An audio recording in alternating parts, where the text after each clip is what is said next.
하나님 말씀 여호수아 19장 1절에서 23절까지의 말씀입니다. 여호수아 18장에서 베냐민 지파가 땅을 분배받았고 이제 19장은 나머지 6지파의 분배가 기록되어 있습니다. 1절에서 9절까지는 시므온 지파가, 10에서 16절은 스불론 지파가, 17에서 23절은 이사갈 지파의 땅에 대한 설명이 기록되어 있는데요. 우리가 계속해서 여호수아의 말씀을 보면서 이 특별한 지명에 대해서 우리가 깊이 생각할 필요는 없다라는 그러한 말씀을 들었습니다.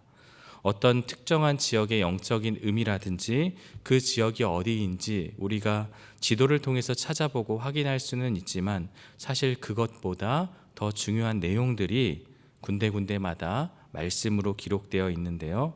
오늘도 그 부분을 중점으로 함께 말씀을 나누고자 합니다. 1절에 보면 둘째로라는 말이 시작돼요. 둘째로라는 말은 시므온 지파가 아직 기업을 분배받지 못한 7지파 중에 베냐민 지파 다음으로 제비를 뽑았음을 말합니다. 그래서 10절에도 셋째로, 17절에도 넷째로라는 표현이 기업을 분배받게 된 순서를 가리키는데요. 이미 분배받은 요단 동편의 그 2지파 반과 또 요셉과 유다 지파 그리고 또 땅을 받지 못한 레위 지파를 제외한 나머지 지파들 가운데 순서를 말하고 있어요.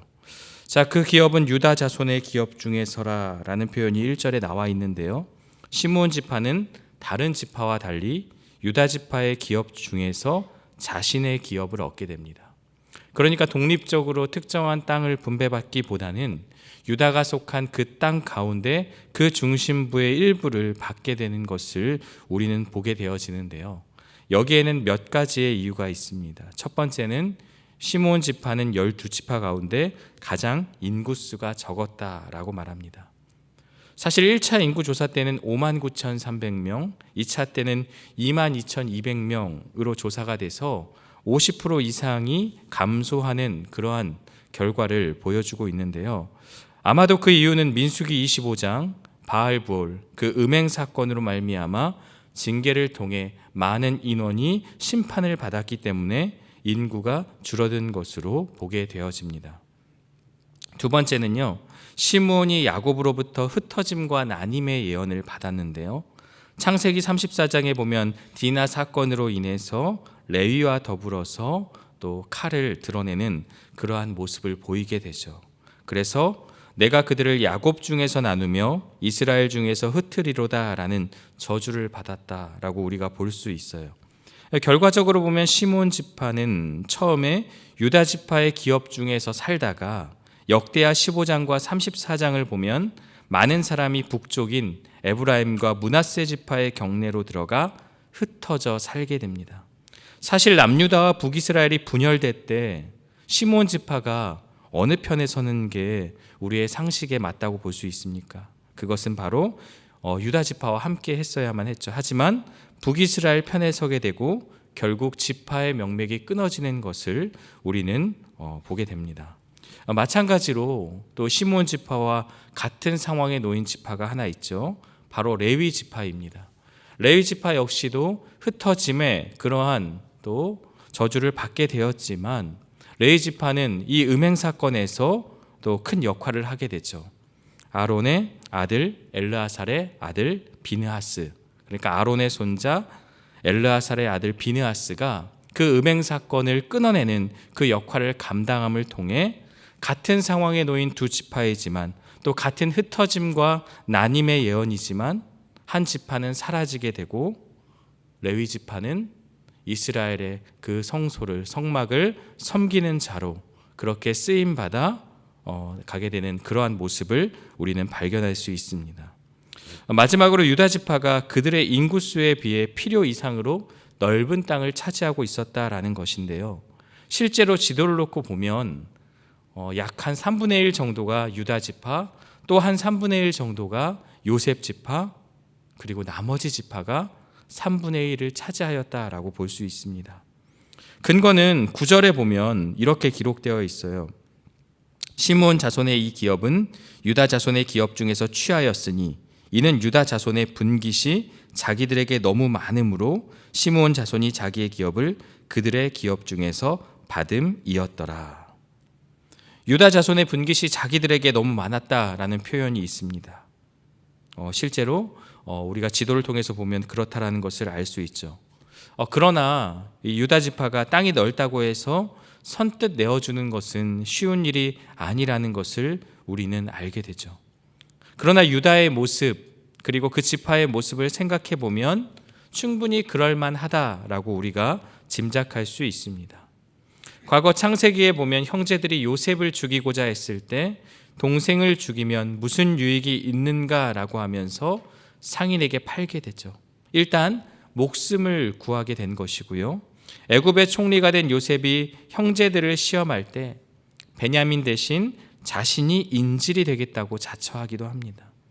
광야 생활에서도 유다 지파는 선봉에 섰고 사사기 1장에서도 가장 먼저 가나안 정복을 할 때 앞장서는 그러한 모습을 보이게 됩니다. 이는 시므온 지파와 비교가 되는 부분이 있습니다. 앞장선 지파이지만 인구수가 줄지 않고 오히려 늘어나는 은혜가 있었던 것인데요. 같은 환경이지만 믿음이 두 지파의 차이가 된 것입니다. 유다와 또 레위와 이 시므온을 보면서 결국 이들 지파의 삶과 이들 지파의 모든 것을 결정하는 것은 믿음의 삶이었다라는 것을 우리가 알게 됩니다. 인간의 욕심은 끝이 없고 더 많은 것을 차지하려고 하는 것이 우리의 모습입니다. 우리는 지금 이 시간도 무언가를 소유하기 위해 살아가고 또 무언가를 내 삶에 저장하기 위해서 그렇게 애를 쓰며 살아갈 때도 있지만 사실 우리가 기쁜 것은 또 기쁜 삶이 될 수 있는 것은 내가 쟁취하고 무언가를 저장하는 삶이 아니라 나누어주고 베풀어주는 삶이 행복한 삶이다라는 것을 우리는 알고 있습니다.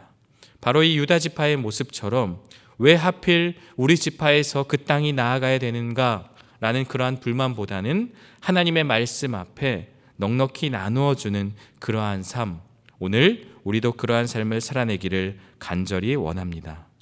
가진 것이 많아도 여유가 없는 사람이 있지만 없는 가운데서도 나눠주며 사는 사람이 있습니다. 이것은 꼭 물질만을 말하는 것이 아닙니다. 마음이 중요하다는 거죠. 힘든 사람을 위해 들어주고 격려해주고 위로해주는 마음, 나의 기도의 제목, 또 나의 어려움, 나의 고통과 아픔도 너무나 중요하지만 사랑하는 사람을 위해 함께 기도해 줄 수 있는 넉넉한 마음이 우리 안에 있기를 간절히 원합니다. 10절에서 16절은 스불론 지파의 기업 분배에 관한 내용인데요. 그 경계선과 12성읍을 설명하고 있습니다. 사실 예언대로라면 스불론 지파는 무엇입니까? 해변에 거주하리니 그곳은 뱀에는 해변이라 그의 경계가 시돈까지로다. 이렇게 예언되어 있지만 사실 스불론 지파가 받은 땅은 해변이라기보다는 가나안 북부 내륙 지방에 위치했다라고 볼 수 있습니다.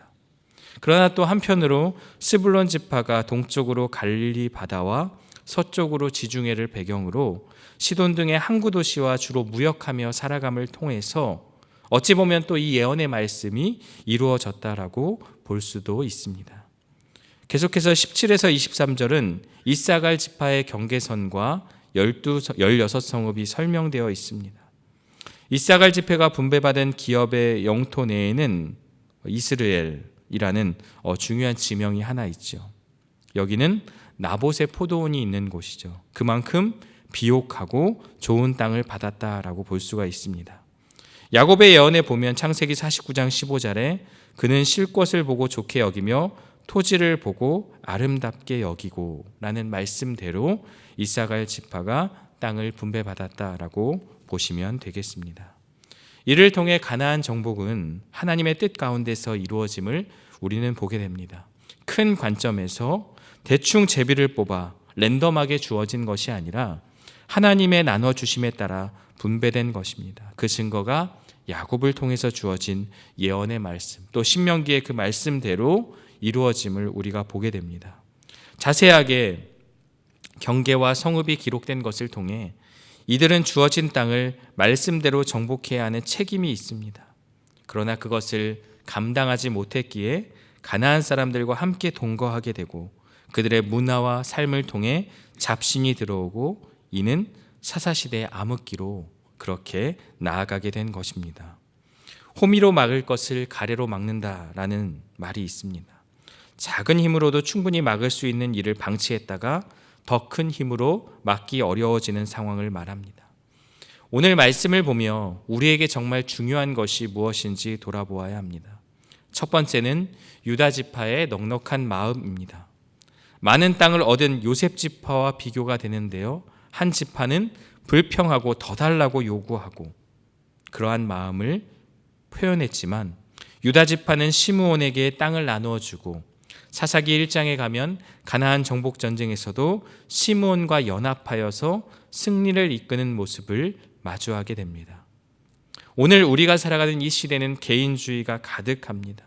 그러나 세상은 내가 잘 살고 나만 잘 살고 나만 행복하게 사는 삶이 최고의 삶이다라고 말하지만 성도는 베푸는 삶 그리고 사랑을 흘려보내는 그러한 삶 그것이 바른 성도의 삶이라는 것을 기억하기에 원합니다. 비단 물질을 흘려보내는 것 그것만을 말하는 게 아닙니다. 우리에게 중요한 건 마음입니다. 누군가를 위해 마음을 써주는 넉넉함이 우리 안에 있기를 원합니다. 두 번째는 땅 분배를 통해 모든 것이 말씀대로 이루어짐을 보게 됩니다. 우리가 지금까지 이 여호수아의 말씀을 보면서 하나님이 주신 말씀대로 하나하나 가나안이 정복되어지고 그리고 그 땅을 분배받음을 보게 됩니다. 그렇다면 이들에게 어떠한 책임이 있습니까? 말씀대로 살아야 할 책임이 있습니다. 시므온 지파와 레위 지파의 차이를 우리가 살짝 보았습니다. 한 지파는 말씀대로 살지 않았고 한 지파는 그 음행의 순간 그 음행을 끊어버리는 그러한 역사적인 그 사건을 통해 말씀대로 사는 것이 얼마나 중요한지를 우리에게 말씀하고 있습니다. 비단 그 한 번의 행위만이 아니라 이후로도 그들의 삶 가운데서 분명한 차이가 있었다라고 우리가 생각해 볼 수 있습니다. 우리가 아무리 좋은 말씀을 듣고 아무리 좋은 말씀을 묵상하고 많은 말씀을 외우고 많은 말씀을 우리가 알고 있다고 하여도 그 말씀을 살아내지 않는다면 그 말씀은 나에게 아무런 의미와 가치가 없다는 것을 이 시간 기억하기 원합니다. 복 있는 사람은 그 말씀 앞에 그 말씀을 수시로 늘 묵상한다. 씹고 뜯고 맛보고 즐기는 이 하가라는 단어처럼 마치 강아지가 그 뼈다귀를 붙잡고 계속해서 물고 늘어지는 것처럼 오늘 우리의 삶 가운데서 치열하게 말씀 앞에 살아내는 삶이 없다면 그 말씀은 나에게 아무런 의미가 없다라는 것, 그것을 이 시간 기억하기를 원합니다. 말씀대로 살다 보면 세상의 가치관과 충돌될 수 있습니다. 그러나 믿음으로 순종할 때 하나님의 은혜를 경험할 수 있습니다. 세상의 가치관과 충돌할 때마다 하나님의 말씀을 택하는 그러한 선택과 기준이 우리의 다음 세대, 우리의 자녀와 손주들에게 바른 신앙의 모습으로 비춰질 것입니다. 성경의 내용을, 말씀을 아는 것은 곧 실천하는 것입니다. 말씀을 듣고 결단하고 적용하는 것이 믿음의 삶이다. 말씀에 순종하는 삶을 통해 하나님의 은혜를 경험하고 세상에 나아가 빛과 소금의 역할을 감당하는 모든 성도님들 되시기를 주의 이름으로 축원드립니다. 함께 기도하겠습니다. 사랑과 은혜의 하나님, 오늘 주신 말씀을 기억하며 각 지파의 땅을 분배받는 장면들을 보게 됩니다. 한 지파는 말씀대로 살지 못하여서 그 지파의 명맥이 끊어지는 것을 보게 되고, 한 지파는 넉넉히 나누어 주고, 또 한 지파는 그 음행을 끊어내는 그러한 사건들을 통해서 결국 우리에게는 말씀대로 살아야 할 책임이 있음을 마주하게 됩니다. 세상의 가치관과 세상의 모든 것들이 우리에게 끊임없이 공격하고 또 우리 스스로가 즐기며 사는 삶, 그것이 참 행복이라고 말하는 이 시대에 하나님의 말씀만이 진리이고 그 말씀대로 살아가는 삶이 우리의 유일한 삶의 방식이고 삶의 모습임을 기억하고 매일의 순간에서 말씀대로 살아내는 치열함이 우리 안에 있기를 간절히 원합니다. 우리가 그러한 삶을 살아낼 때 우리의 자녀들 그리고 손주 세대들이 말씀 앞에 바로 서는 놀라운 역사가 있도록 인도하여 주옵소서.